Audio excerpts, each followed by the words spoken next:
Hi guys, so in this video I'm going to be talking about one of my favourite directors I think of recent times, and that is Paul Thomas Anderson.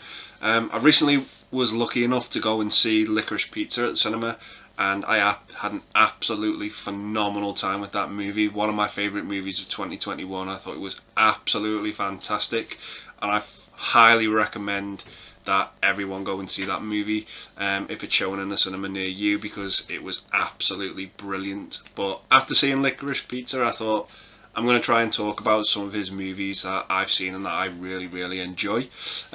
So yeah, just going to kick it off with the first one that I've got, directed by Paul Thomas Anderson. You aren't going to see any short films in here, any music videos that he's done. These are just the feature-length movies that I'm going to talk about, directed by Paul Thomas Anderson. So yeah, the first movie I've got is Hard Eight. Yeah, I really dug this movie and thought it was pretty good for what it was. A great starting point if you want to get into Paul Thomas Anderson movies. Yeah, just got a great cast, a great story. If you kind of like those sort of movies about gambling and crime, this is really like a good place to start, and I really enjoyed it. Not my favourite movie by him, but definitely by no means a bad movie. Really enjoyable and entertaining. So yeah, that is Hard Eight. Next movie I've got is probably my favourite Paul Thomas Anderson movie of all time. Anyone who knows me knows that I absolutely adore this movie, and that is Boogie Nights. This movie for me is absolutely fan-fucking-tastic. I just absolutely love it that much.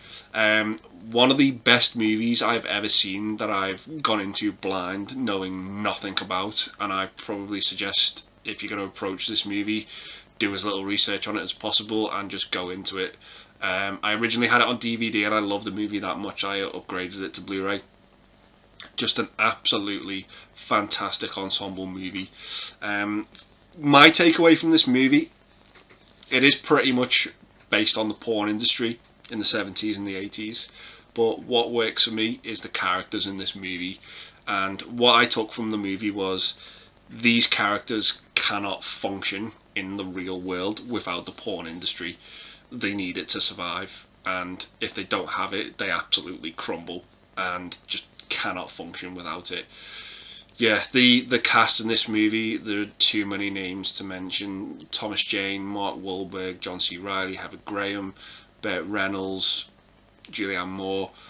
It goes on and on and on, and it is a fantastic cast. I can't really say much more than that. Don Cheadle as well, Alfred Molina in my favourite scene of the movie. Just to quote Roger Ebert, one of the best stretches in film, in my opinion. Just with the kid with the firecrackers, it's phenomenal, and I absolutely adore this movie. And if you've not seen it, I fully recommend checking it out. I think you can get it quite cheap nowadays, but yeah, for me, absolutely phenomenal. His best movie. So coming up next, we've got Magnolia. Now, this is a really good follow-up movie to Boogie Nights. Very difficult movie to try and sort of summarise, shall I say, because I find this movie's strengths lie in its characters and how well this movie is character driven. But yeah, it's fascinating from the start. Its opening sequences are just like an absolute force of nature. The way these just carry on and just keep going and going, and it has one of the most strangest endings ever, which I won't spoil, but an event happens which is just very strange and surreal, but I absolutely love the movie for doing this. But as I said, the strength to this movie is its characters. Similar to Boogie Nights, a lot of the cast carries over into this movie as well. A lot of new faces as well, like Tom Cruise is in this movie, who is, you know, a lot of stuff about him is very questionable. But yeah, it's a great film. One of the best from 1999, and probably my third favourite Paul Thomas Anderson movie. I just absolutely thought this was great.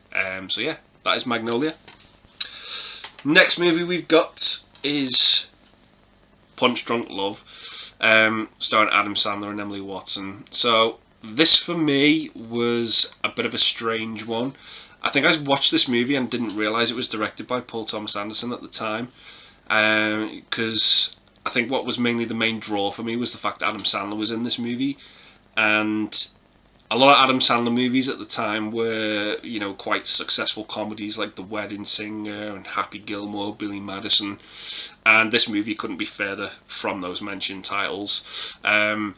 Yeah, it's like after sort of watching it, you kind of sort of realise, oh yeah, this is a Paul Thomas Anderson movie from purely the directorial tropes that this movie has. But yeah, it's great to see Adam Sandler sort of take a more serious and dramatic role, and I thought it was great. I loved it. I just absolutely had such a fantastic time with it.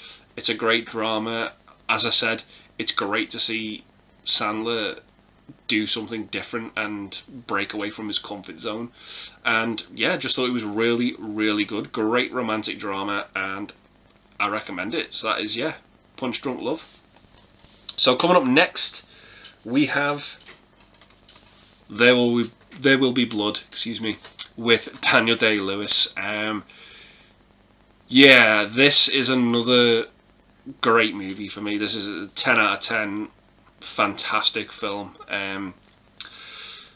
The main standout for me of this movie is its two leads, Daniel Day-Lewis and Paul Dano. It's like their acting is like a tennis match. They're just constantly playing off each other, and the back and forth is absolutely phenomenal. You steal the show, in my opinion. These two actors, absolutely phenomenal. I know this was the second win at the Oscars for Daniel Day-Lewis, and fully deserved. Absolutely phenomenal as this greedy sort of oil driller businessman, Daniel Plainview. And you have Paul Dano, who's a bit more of a sort of reserved, religious pain in the arse to Daniel Day-Lewis's character, and the two of them, just, you can literally see it boiling between them, and the hatred sort of build, and it's phenomenal. I just absolutely love it. The end sequence as well, which is I am a false prophet, God is a superstition.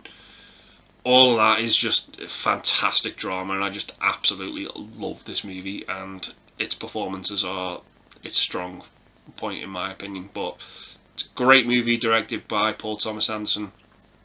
If you've not seen it, give it a go. I thought it was absolutely brilliant. So yeah, that is There'll Be Blood.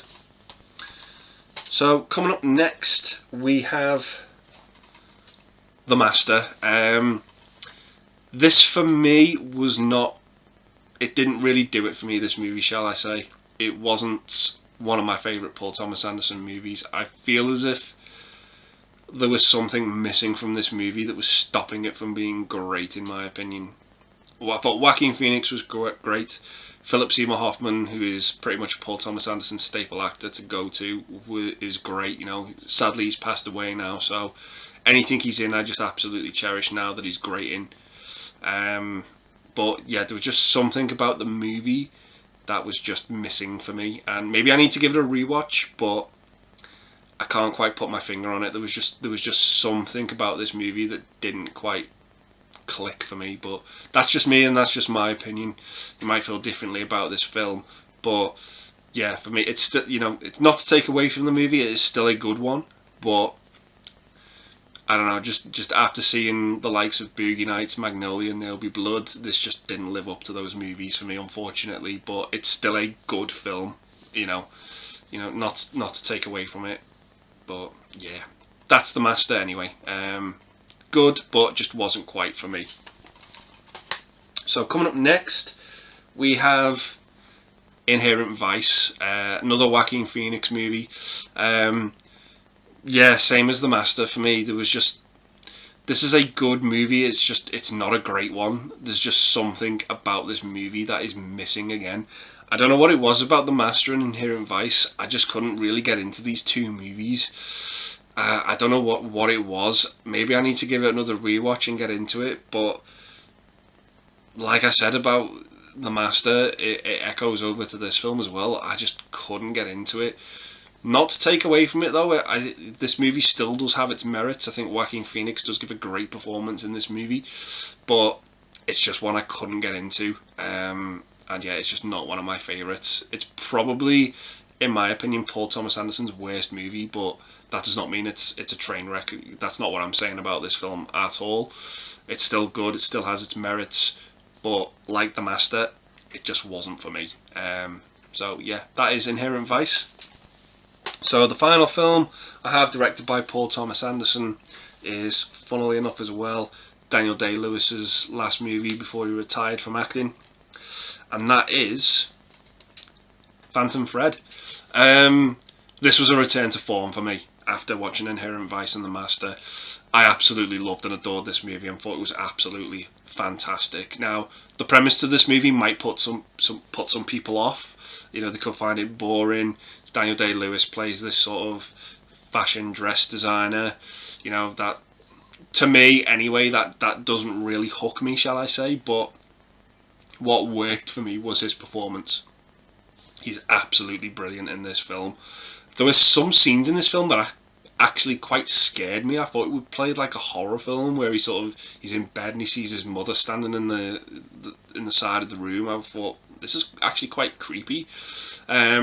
You know, to the director's credit, he was just really pulling off some really quite creepy techniques. But yeah, other than that, as well adding to that, this movie, I just thought it was brilliant. I just thought it was absolutely brilliant. You know, it's not for everyone, but I certainly got a lot out of this film, you know, in terms of story, in terms of acting, in terms of direction.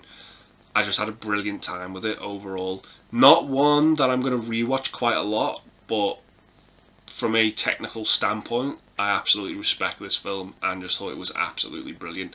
The scene as well where Daniel Day-Lewis is ordering breakfast is just hypnotic, and it's mesmerising.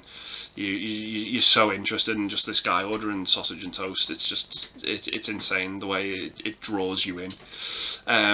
But yeah, I really dug it and had a great time with it. So yeah, that is Phantom Thread. So yeah, those are all of my Paul Thomas Anderson movies. I will certainly be picking up Licorice Pizza when it comes out, because I thought that movie was absolutely fantastic. And like I said, please, if you get the chance to go and see that movie, take it, because it was phenomenal. I absolutely loved it. I thought the casting, it was great, the soundtrack, and it was absolutely fantastic. And yeah, just had some really good little cameos in it as well that I wasn't expecting, and it really surprised me. I had a great time with it. So yeah, I'm going to leave the video there, guys, and say thanks very much for watching. Stay safe, and I'll see you in the next one. Bye for now.